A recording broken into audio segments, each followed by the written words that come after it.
So the next section on integrating is adding in a fairly logical next step to this process, where we can take some functions that we can integrate fairly happily, fairly easily, the standard integrals, and then just tweak them a little bit, make them a little bit more complicated, basically change them so that instead of the standard integral, they're now the integral of a linear function. And by that we mean something along the lines of, well, instead of trying to integrate y equals x squared, we're now going to try and integrate y equals 3x plus 2 squared. So it's still a squared thing, but we've just changed the inside of that function to a different linear function. And this should look familiar to you. This is essentially what we did when we met the chain rule for differentiating. And if we're going to tackle this using the chain rule for differentiating, we probably should remind ourselves how the chain rule works and just do a couple of simple examples, because we're going to refer back to these in a minute. So, really quick reminder of how the chain rule works. If I have 1 plus 2x to the power 4, this is a bit like saying, oh well, z equals 1 plus 2x, and then my function looks like y equals z to the power 4. And the chain rule told us that dy by dx is equal to dy by dz multiplied by dz by dx. Dy by dz is 4z cubed, and dz by dx is just 2 if you integrate differentiate that function. And then we want to swap our z back to be 1 plus 2x, because we want everything in terms of x, we don't want the z in there. So if I differentiate this, then the differential of 1 plus 2x to the 4 by dx is equal to, well, it's equal to this, but with x's instead of z's. So it ends up being 8 lots of 1 plus 2x cubed. And the shortcut and the simple way of tackling this without all of this faffing around with the actual chain rule is just to notice that it's the derivative of this, which is 2, multiplied by our 4z cubed. So we bring the power down in front. So we end up with an 8 in front here instead of just the 4 from multiplying. And actually, now that we've kind of spotted that and reminded ourselves of that, we can deal with these much quicker. So if I want to differentiate cos, then what I end up with is minus sine, and I'm still going to have 2x minus 1 inside, but I then have to bring in front the derivative of the inside. So what I end up with is not just minus sine, but minus 2 sine of 2x minus 1. And then e to the 3x plus 3, well, we know that e doesn't change, so we still end up with e to the 3x plus 3, but I have to bring in front multiply by the derivative of this thing, so I end up with 3 e to the 3x plus 3. These are really quick and really simple to do once you've got the hang of them, and we're going to make use of this, but just like we did before, we can unwind this, we can reverse engineer this to use it for integrating as well. So there are 3 really straightforward examples here. I'm trying to integrate to land on cos, and to land on e, and to land on sec squared. So we have to first of all remind ourselves what lands on those things. Well, to get cos I must have started with sine, and I must have some form of sine of 2x plus 3. So if I start with y equals sine 2x plus 3, and I do dy by dx, differentiating sine gives me cos of 2x plus 3, but I have to bring that derivative in front, so I end up with 2 cos 2x plus 3. So differentiating sine of 2x plus 3 gives me 2 lots of cos 2x plus 3. I do not want this 2 here because there's no 2 in front here. So what I have to do is I have to halve everything. That's it. So if I stick in a half here and therefore halve this, then I end up with exactly what I want. So all we've really done is we've gone, well, it looks a lot like this. Let me do that differentiating with the chain rule, and then I'm going to just have to tweak the coefficient in front to make it line up with what I've got.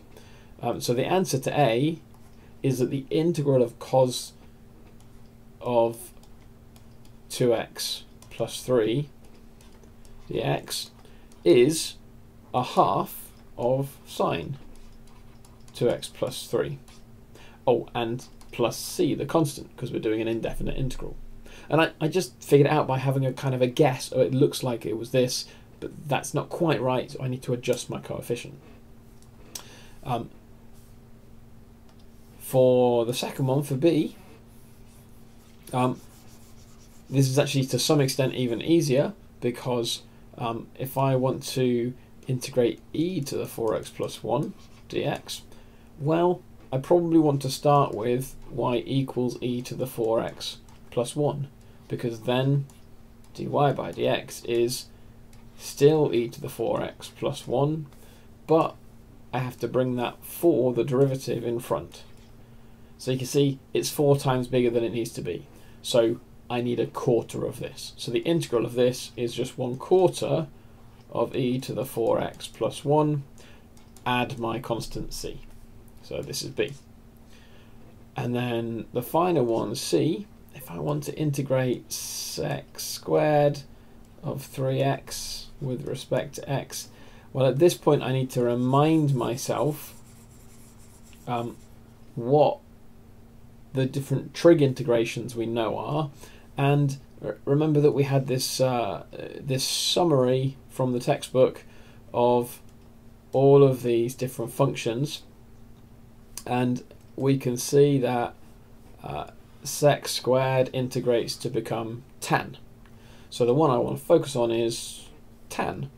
Now at some point you either have to get really efficient at opening the formula book and finding them, or you just have to memorize these. But my guess is going to be y equals tan of 3x. And in that case, dy by dx is going to be 3 sec squared 3x, because it's going to be sec squared 3x, but then bring the 3 in front, that coefficient. This is clearly 3 times bigger than I want, so I need 1/3 of tan 3x, and I still need that plus c, that constant. Again, a lot like those chain rule questions we looked at, this becomes really quick and really efficient with a bit of practice, as long as you notice that what you have is, if you like, the answer to a chain rule question.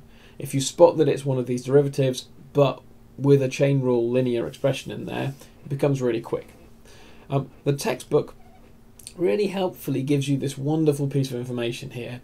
I think it has a fantastic way of confusing with formal algebra expressions something that's sort of quite intuitive and straightforward.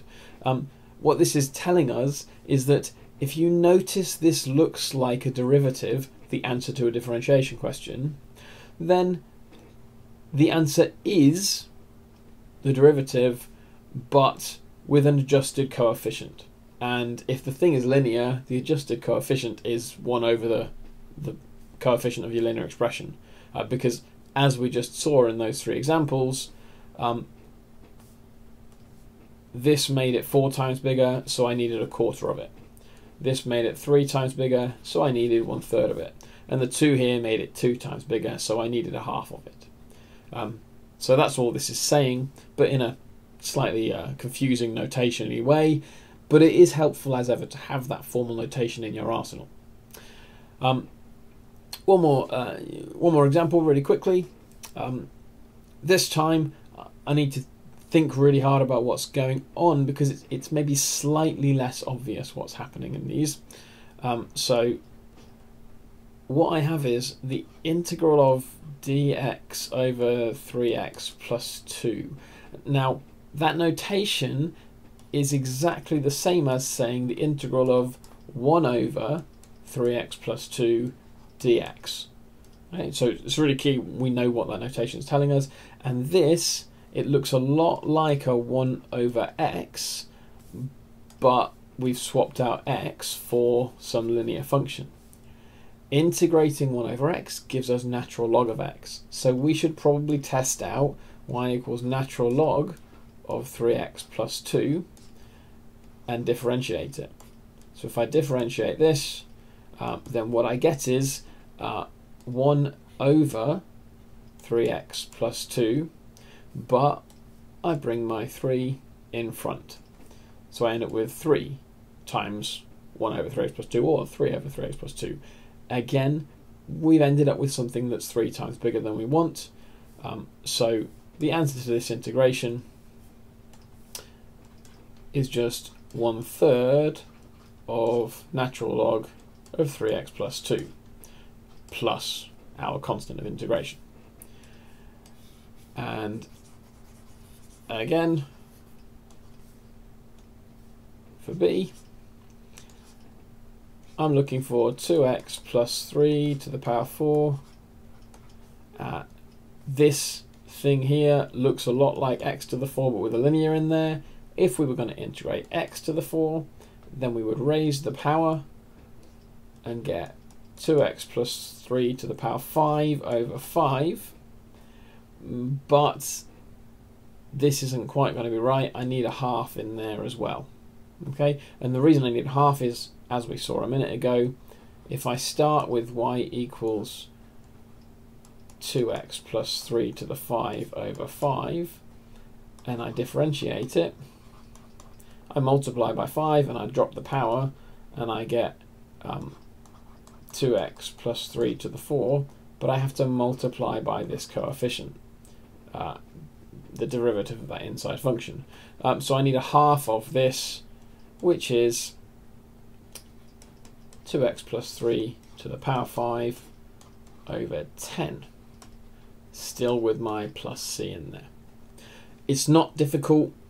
It does just require a bit of practice, but that's all there is to these. If you notice that you have a linear function sat inside something that's quite possible to integrate, then you can do it essentially using that chain rule idea. Okay.